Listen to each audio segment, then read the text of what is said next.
Bu həftədən, bəli. Yəni bu həftədən başlayaraq bax bu cür gedəcək. С этой недели. Düzdürmü? Aysa. Məsəl üçün, deyirsiniz ki, o bu həftədən müəllim yanına gedəcək. O. Olar. O repetitorda olar.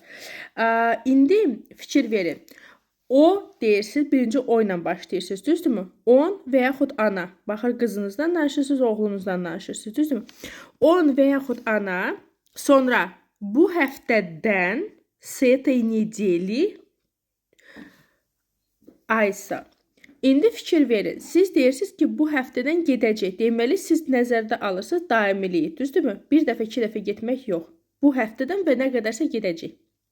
Ona görə də daimilik olduğuna görə ən yaxşısı burada будет ходить istifadə edəsiniz. Aysa. Отлично.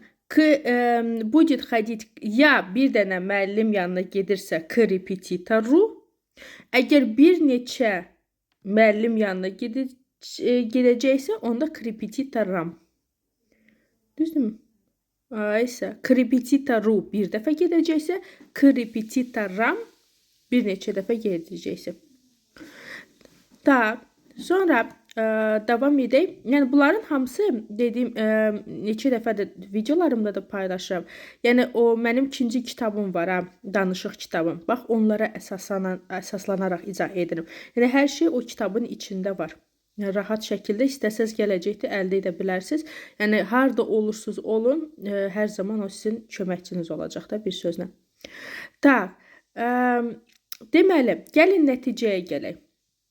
Bu həftə əgər heç bir hərəkət yoxdursa, mən necə deyəcəm bu həftə sözünü? Eta nedelya. Düzdürmü? Sadəcə heç bir hərəkət yoxdursa, что sualına cavab verirsə, eta nedelya. Əgər hərəkət varsa, когда sualına cavab verirsə, bu həftə necə olacaq?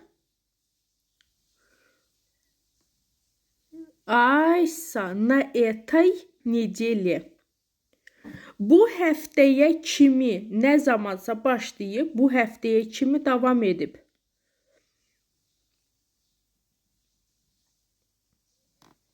Super. Do eтой недели. Yenə də, düzdürmü?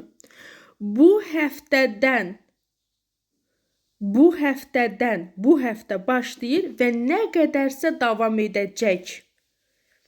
Umniца. С этой недели. Bu qədər asan, düzdürmü?